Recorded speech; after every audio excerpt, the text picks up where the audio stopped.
Ky indeks për lopët të kenë një prodhimtari në normat e tyre, që të kenë pra prodhimin e dur dhe të performojnë sa më mirë dhe të ndihen në rehatin e tyre, duhet të jenë në nivelin 68. Ka një formule cila e bën për llogaritjen e indeksit nisur nga temperatura dhe nga lagështia. Nëse ju jeni të interesuar për të bërë përllogaritje të tilla, unë ju rekomandoj që në faqen ABA online të lexoni artikullin i cili flet pikërisht për masat që duhen marrë në eliminimin ose në zbutjen e ndikimit të temperaturave mbi performancën e gjedhit.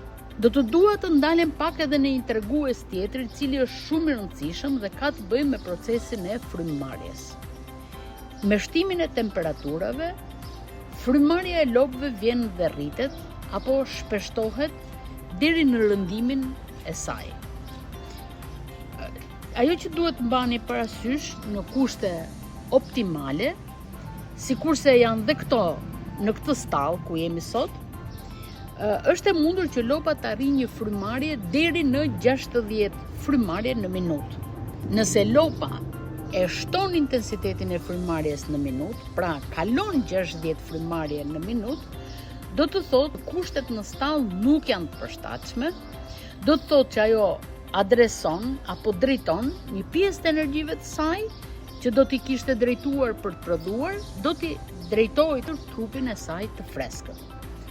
Por kur niveli i frymëmarrjes arrin mbi 100 frymëmarrje në minutë, atëherë situata është shumë problematike dhe ndoshta edhe pakthim për jetën e lopëve. Një element praktik për të marrë frymëmarrjen tek lopët është edhe matja, të cilën mund ta bëni fare thjesht edhe vetë ju si fermer.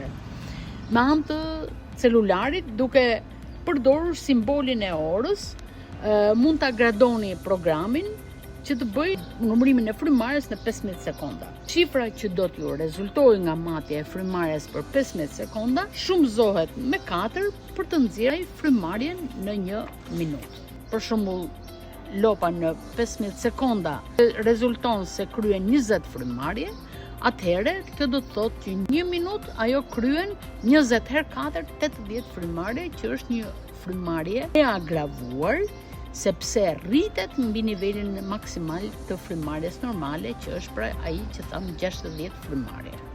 Për të realizuar matjen e frymëmarrjes, zakonisht përdoret pjesa e trekëndshit tek brinja fundore deri tek gëngalla. Pra, si të shikoni, lopa ka trekëndshin nga brinja fundore deri tek gëngalla, ose kocka e gëngallës, që është një trekëndësh nga ku mund të shikoni lëvizjet që tregon pra se sa herë merr frymë lopa. Në këtë rast, duhet mbajtur parasysh që në momentet kur lopa tërheq, merr frymë, ai e zgjeron pjesën e trekëndshit dhe në momentin që e nxjerr frymën, ajo e tkur pjesën e trekëndshit. Pikërisht, një zgjerim dhe një tkurje përbëjnë një frymëmarrje ose një cikël frymëmarrje.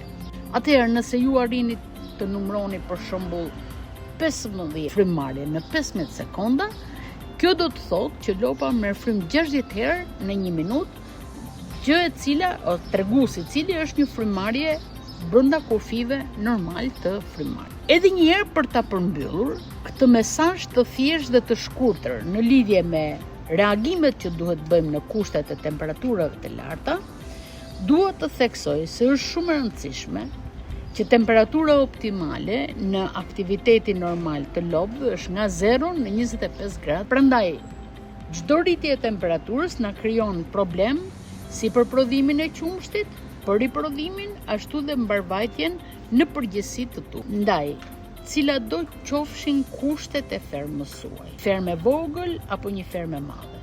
Një fermë jo e modernizuar apo e modernizuar, duhet mbani parasysh që të mundësoni ventilimin, qarkullimin e ajrit, sikurse dhe praninë e ujit të freskët, të pastërt e të bollshëm.